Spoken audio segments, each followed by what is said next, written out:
Continuamos este sexto encuentro de Economía Senior. Hemos escuchado al ministro Escrivá, declaraciones interesantísimas, y ahora queremos llevar justamente esa conversación al ámbito del reto demográfico. Y para esa razón, por ese motivo, hemos invitado al secretario general de Reto Demográfico del Ministerio de Transición, Francesc Boya. Bienvenido, ¿cómo está? ¿Qué tal? Muchas gracias. Vamos a ver esa perspectiva de reto demográfico, porque muchas veces decimos que en el territorio rural no hay solamente un tema de población, hay también un problema de envejecimiento. Por tanto, todas estas cuestiones que venimos hablando en estos debates, en estos encuentros, tienen un terreno especialmente abonado en un país tan envejecido. Bueno, efectivamente, yo creo que el tema del envejecimiento es una de las brechas, podríamos decir, que articulan esa vulnerabilidad que tiene el territorio rural y esa parte menos poblada de nuestra España interior, ¿no? Y por tanto, efectivamente, el envejecimiento es uno de los temas que nos preocupa, esta brecha generacional que conlleva, pues por una parte, un escenario de preocupación, ¿no?, cara a la supervivencia de esos municipios, y por otra parte a la falta de dinámica, porque muchas veces, pues lógicamente, el envejecimiento significa también que hay pocos jóvenes, que realmente la capacidad de dinámicas relacionadas con el ámbito laboral, con el emprendimiento, pues se ven también afectadas, ¿no? Y por tanto, en este sentido, hay que trabajar en las dos direcciones: una, en el cuidado, en la atención de esas personas mayores, en ese envejecimiento activo, y por otra parte también, yo creo, no solo desde el punto de vista de qué hacemos con esos mayores aparte de cuidarlos, sino de aprovechar también el talento de esos mayores para atraer a los jóvenes a esos entornos rurales, ¿no? Interesante. Dentro del esquema que hacen de reto demográfico, ¿hay algunos rasgos principales, políticas concretas con relación a ese sector, con relación a este problema?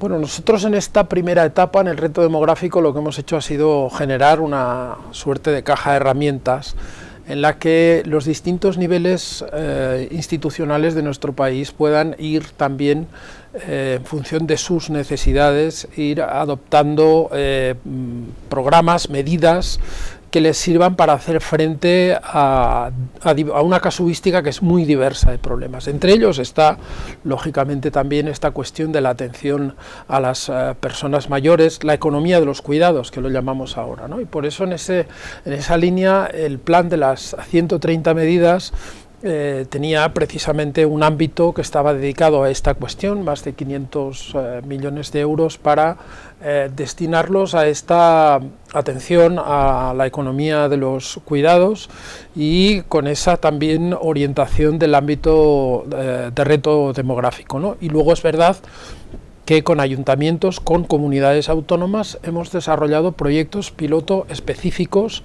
en territorios en los cuales, o en municipios en los cuales, hemos puesto en marcha algunas iniciativas que yo creo que van a ser iniciativas, digamos, que tienen un ámbito de ejemplaridad y de posibilidad de escalabilidad muy interesante.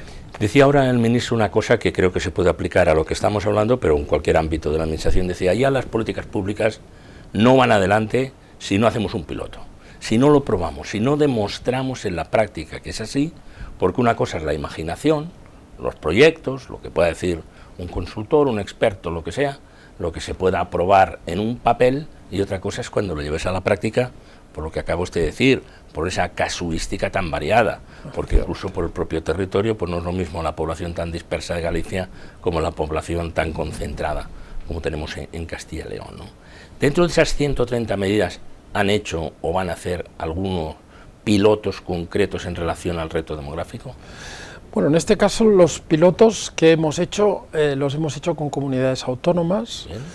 Y los hemos hecho en el marco de lo que denominamos en el 2021 los proyectos singulares, que ahora ya están englobados dentro de lo que denominamos el Fondo de Cohesión y Transformación Territorial. En este caso, algunos que yo tuve la oportunidad de visitarlos hace poco en Extremadura, en Villalobos y en Valverde de Burguillo, son dos pueblos que tienen un establecimiento institucional donde atienden a las personas mayores con un alto grado de dependencia, pero luego lo que se ha hecho ha sido domotizar todas las viviendas, domotizar y al mismo tiempo también acondicionar todas esas viviendas del núcleo urbano o de los aledaños que tienen personas mayores y que por tanto, con el propósito de que estas personas se queden en sus casas el mayor tiempo posible y puedan tener además un envejecimiento activo, hay una estrategia que pasa por la domotización de la vivienda, entre otras muchas cuestiones, ¿no? De carácter asistencial, pero también pues de la dinámica de este envejecimiento activo, que requiere, pues lógicamente, sobre todo si son personas que viven solas, tener este nivel de domotización que permite tener un control sobre la calidad de su salud y su día a día, ¿no? Y por tanto esto yo creo que es una experiencia muy interesante, porque además los costes no son muy altos y permite, pues de alguna manera, que las personas vivan en sus casas durante mucho más tiempo de lo que habitualmente sucede. Sí, lo que pide las personas mayores: no me lleves a una residencia, o solamente cuando se comprueba la incapacidad para mantenerse en el domicilio. Pero me llama la atención que dice los costes no son muy altos.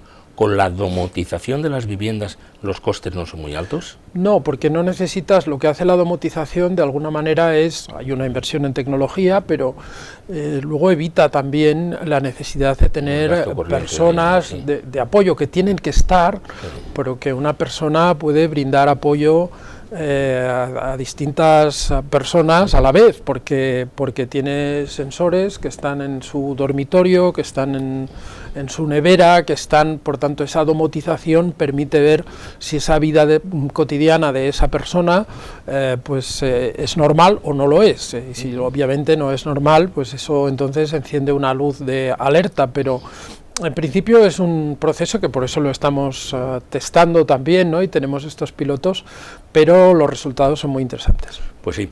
En la provincia de Zamora, Sayago, ¿han adjudicado ustedes algún proyecto que creo que está en relación con la videoasistencia y con los voluntarios de acompañamiento a esas personas que se encuentran en otro de los problemas que afloran aquí, que es la soledad? Y creo que en los Ancares también han adjudicado algo así, y en Cantabria. Sí, hay diversos proyectos, y yo creo que va a haber más proyectos en esa caja de herramientas que hablaba al principio.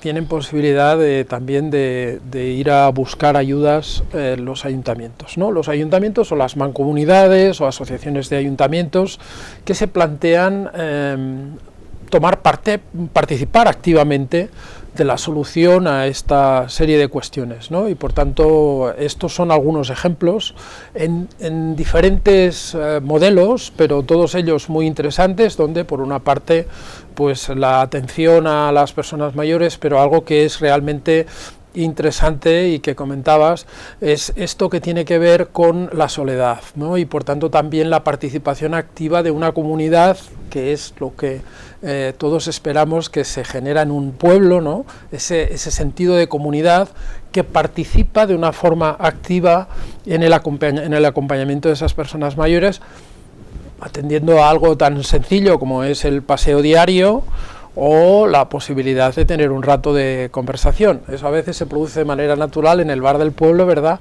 Sí. Pero a veces no es posible, y por tanto este apoyo de los voluntarios realmente es una experiencia muy interesante. Por eso es tan importante que el bar no cierre, porque no solamente es por beber, claro que no, es porque un pueblo que pierde un bar realmente se acaba la conversación, y si la conversación se agota, el pueblo está muy próximo a morir, ¿no? Eso es, ciertamente, y por eso también es muy importante, y cada vez más los ayuntamientos están en esta cuestión de ver esa dinamización social de los municipios, que a veces se produce de forma natural, pero a veces también hay que generar el contexto, el entorno, y por tanto el mantenimiento de un espacio de socialización es vital. Puede llamarse bar, puede llamarse centro cultural, puede llamarse lo que sea. En la época eran los teleclubs. Los teleclubs, la gente iba a ver la televisión porque había una sola televisión en el pueblo, ¿no? Efectivamente, pero yo creo que es muy importante que desde el ámbito administrativo y desde la política especialmente nos demos cuenta que, es decir, la construcción de un entorno facilitador para evitar los efectos de una demografía negativa. En el caso de los pueblos, en el caso de los lugares con poca demografía, los detalles son muy importantes. Y por tanto la partida se juega muchas veces en cosas que son muy pequeñas, que pueden parecer nimias desde una visión pues madrileña, ¿no? o barcelonina, barcelonesa del mundo, una visión urbana, y que en cambio en este foco pequeño que se necesita para analizar la realidad de un entorno rural son muy importantes. Es sugerente eso, pónganos un ejemplo. Bueno, un ejemplo pues es esta cuestión del VAR, es una evidencia, ¿no? El VAR, pues muchos ayuntamientos se han preocupado y de hecho nosotros estamos ayudando y también impulsando estrategias en las cuales pues cuando en un municipio este VAR se cierra, pues esa captación de posibles familias que muchas veces pues vienen de fuera, pero acaban haciéndose cargo del bar o de la ludoteca del pueblo o de servicios o del economato, de servicios que son fundamentales, que el pueblo a lo mejor ya no tenía recursos humanos para afrontar ese reto de poner en marcha el negocio, y que en cambio mediante esta estrategia de atraer personas de las zonas urbanas a las zonas rurales, pues haces posible que ese economato, ese bar, esa ludoteca se ponga en funcionamiento, y garantiza además también que otras familias puedan venir porque estás prestando un servicio para atender a los peques, etcétera, ¿no? Y si esa familia además viene con 2 o 3 hijos, a lo mejor ayudan a que no se cierre la escuela. Eso es. Porque estás en el mínimo, ¿no? Y ese proceso es digamos un proceso, digámoslo así, de cosas muy pequeñas, pero es un poco un trabajo de relojería, ¿no? Sí. Es decir, bueno, ir poniendo las piezas que corresponden en cada engranaje para que la vida de ese pueblo, el tic-tac de ese pueblo siga latiendo, ¿no?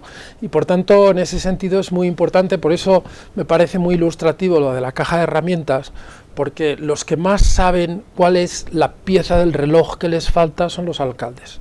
Y por tanto ellos tienen que poder escoger en esa caja de herramientas qué es lo que necesitan para que su pueblo continúe vivo. Por eso un poco esta idea gráfica de las herramientas, ¿no? Está muy bien. El otro día hablábamos del proyecto Arraigo, que ayuda a llevar personas a los pueblos, o de pueblos con futuro.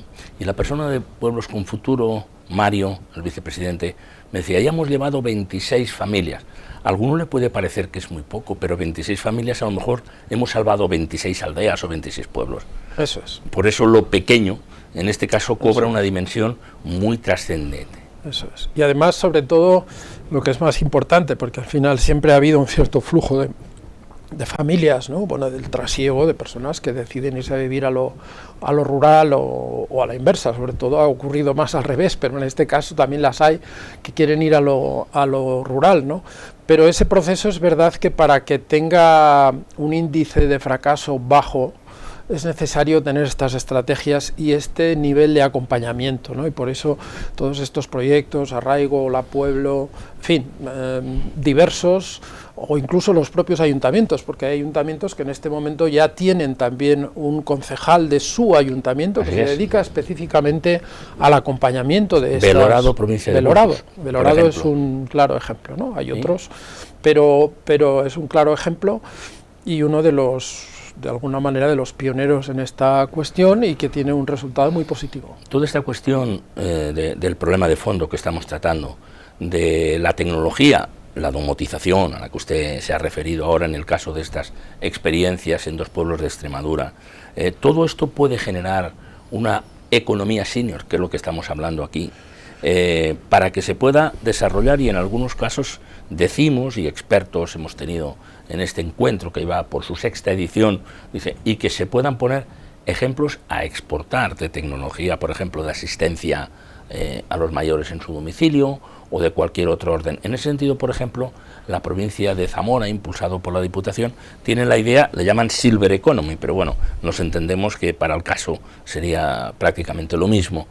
Puede llegar a generar un sector, un sector económico, que participen las personas que están ahí, que ayude a provincias, a comarcas que estén especialmente deprimidas?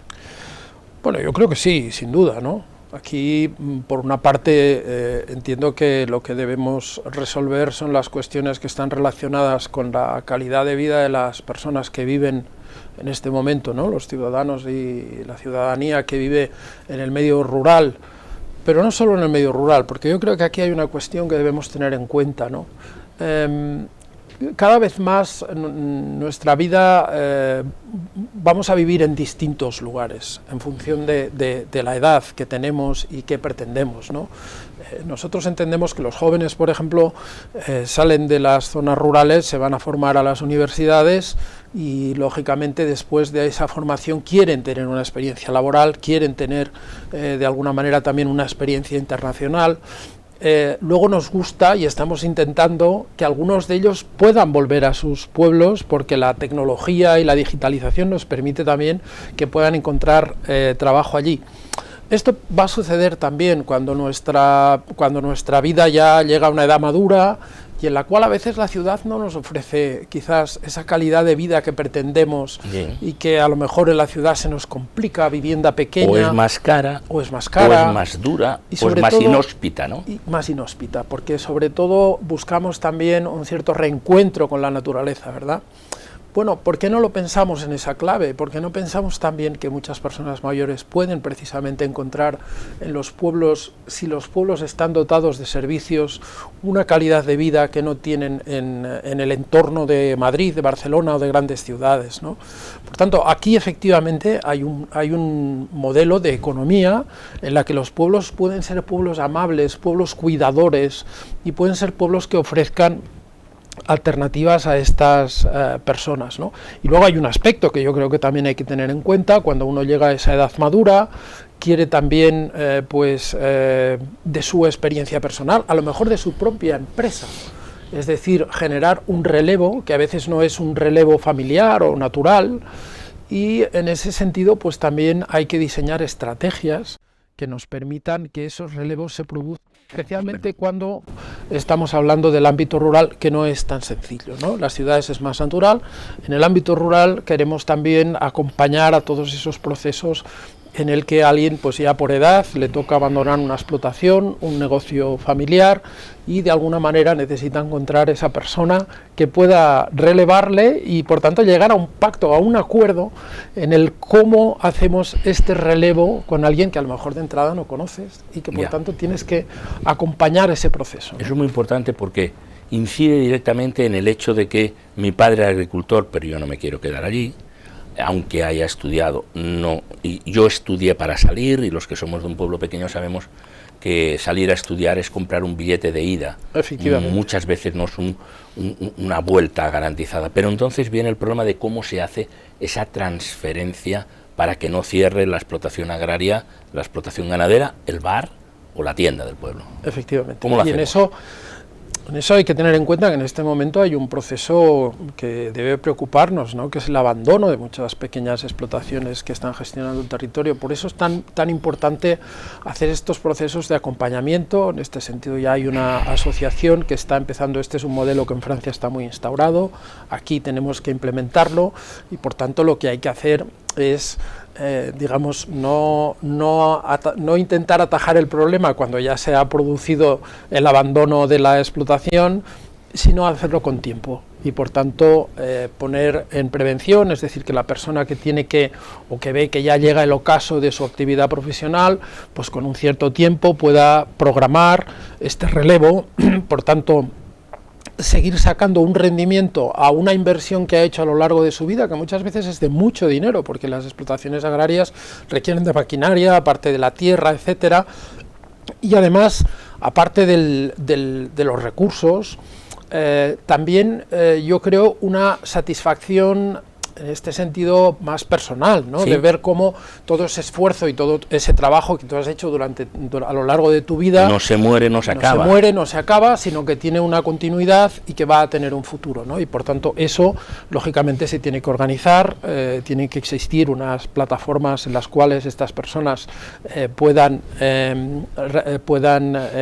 atenderlas y puedan de alguna manera iniciar un proceso en el que lógicamente hay un periodo de test en el que tú puedes probar con distintos perfiles, con distintas personas, si esas personas son las adecuadas, las idóneas, las que le gustan al propietario, y en el que el futuro digamos, inquilino de esa explotación también se siente a gusto, y por tanto un tiempo en el que se comparte también la gestión de esa explotación, ¿no? Hasta llegar al punto en que hay una cesión con lógicamente un contrato en el que se cede en régimen de alquiler o de otras fórmulas que también existen, ¿no? Pero es un proceso que se tiene que acompañar, y en eso estamos trabajando para que esto también de alguna manera sea una herramienta más, para aprovechar el talento de estas personas mayores que tengan esta posibilidad, y que al mismo tiempo eso garantiza también que nuestros pueblos van a continuar teniendo explotaciones que no van a cerrarse por falta de relevo generacional. Muy interesante, esto es una novedad realmente, ¿no? ¿Y hay organizaciones trabajando en ese sentido y ustedes las apoyan? Efectivamente, nosotros esto lo hacemos a través del apoyo a algunas asociaciones que están trabajando en esto, y también en el test agrario, por ejemplo, como de RETA. Son asociaciones que todavía están en un modo incipiente, pero que van a tener mucho futuro, porque ciertamente el estructurar, ¿no? Digo de nuevo porque es verdad que en muchos lugares la actividad económica de nuestros pueblos ha caído, y por tanto necesitamos pues ser creativos en estos procesos, por una parte de atracción de jóvenes a estas actividades, que no lo pueden hacer si no existen estos procesos de acompañamiento, porque el acceso a la tierra es difícil, porque la inversión es muy importante, y por tanto yo creo que con estos apoyos, con estos acompañamientos será mucho más fácil. Muy bien, simplemente han trabajado mucho durante esta legislatura. La legislatura acaba a final de año. Le quería preguntar, como le pregunté en la entrevista anterior al ministro, ¿qué tienen previsto para estos 6 meses o hasta el final del año, que es cuando terminará la legislatura, para dar un cierto cierre a toda esta política de reto demográfico, que es la primera vez que se ha hecho en España? Sí. Porque antes esta Secretaría General no existía. Bueno, tenemos que cerrar bien el ejercicio, ¿no? Hemos puesto en marcha distintos proyectos. Por una parte, el plan de las 130 medidas. En total teníamos previsto una inversión de 10.000 millones, va a ser más. Estamos por encima de los 12.000 millones de inversión, y en este caso déjeme destacar que el nivel de conectividad que va a tener este país en las zonas rurales con una parte de esta inversión va a ser importantísimo, y es un claro ejemplo del impacto que van a tener estos recursos. Yo creo que hemos cerrado también un modelo de gobernabilidad, de gobernanza sobre todo el tema del reto demográfico, algunas herramientas que ya están en el BOE y que por tanto ya regularmente van a seguir ayudándonos, y luego una capa que estamos trabajando también, que son los centros de innovación territorial, como esos espacios de agitación, de efervescencia, y con los que pretendremos atraer talento y conectar el medio rural también con los grandes centros de conocimiento del país. Y por último queremos dejar también orientado el futuro, es decir, bueno, hemos hecho esto y ahora ¿qué más?, ¿no? Sí. Y en eso estamos trabajando también con un grupo de expertos y diseñando un poco lo que tienen que ser esas políticas de continuidad de la acción en el reto demográfico, en la acción territorial, que básicamente, y acabo con 2 ejemplos, los vemos muy centrados en proyectos concretos, es decir, en esta capacidad de ayudar a líneas concretas en ámbitos como la vivienda, como el relevo generacional, como en el apoyo a determinados sectores. O sea, ahora vamos a hacer una acción muy importante en el ámbito de la capacidad digital, por ejemplo, ¿no? De cómo las personas mayores que están en el medio rural pueden precisamente tener conocimiento y capacidad de enfrentarse a la tecnología, ¿no? en fin, en esa línea seguir insistiendo y luego también en hacer un análisis de las funcionalidades territoriales, ¿no? Es decir, a ver cómo conseguimos, se habla de la ciudad de los 15 minutos, bueno, pues a ver si podemos hablar del territorio de los 30 minutos, ¿no? Es decir, cómo podemos también acercar los servicios a los ciudadanos y que el vivir en el medio rural no signifique siempre estar a una distancia inasumible en términos de tiempo o de distancia física de los servicios públicos. Pero tiene razón, porque la tecnología es clave, porque eso nos va a permitir la teleasistencia, nos va a permitir la domotización, nos va a permitir también el organizar comunidades de personas hablando, aunque sea en un chat. Pero se necesita tener un mínimo de capacidad, de conocimiento para acceder a esa tecnología. Y en ese sentido, con los PRTR, con los planes, con el plan de recuperación, una parte que ahora precisamente, en fin, en breve va a pasar por el Consejo de Ministros, vamos a abrir una serie de líneas de ayuda para que asociaciones sin ánimo de lucro, pero muy especialmente comunidades autónomas y ayuntamientos, puedan también hacer este proceso de formación a esos colectivos que de alguna manera tienen más dificultad en de alguna manera saltar esta brecha digital, ¿no? Y por tanto que sean capaces de utilizar todas las oportunidades que nos brinda la tecnología. Francesc Boya, secretario general de Reto Demográfico. Suena a esperanza todo esto, ¿eh? Muchas sí, gracias por estar aquí y por darnos todas estas informaciones, porque realmente cómo estábamos, cómo estamos y cómo queremos estar. Estamos en el camino, pero en todo caso estamos avanzando y eso es lo importante. Muy amable, gracias por haber estado. Muchísimas gracias. En esta edición del encuentro de Economía Forum. Saben que con esto terminamos el primer bloque, y el primer bloque estaba relacionado con el gobierno. Hemos escuchado al ministro Escrivá, hemos escuchado al secretario general de Reto Demográfico, Francesc Boya, y después continuaremos hablando de empresas y administraciones, así que a finales de mayo volveremos a encontrarnos con nuevas aportaciones para continuar este debate, que ya tenemos 6 años en marcha, sobre una cuestión tan central, batallando siempre en favor de resolver ese asunto que antes no se le concedía ninguna importancia y que desde luego la está cobrando y está generando tantas políticas públicas y tantas iniciativas privadas para poder resolverlo. Muchas gracias por su atención.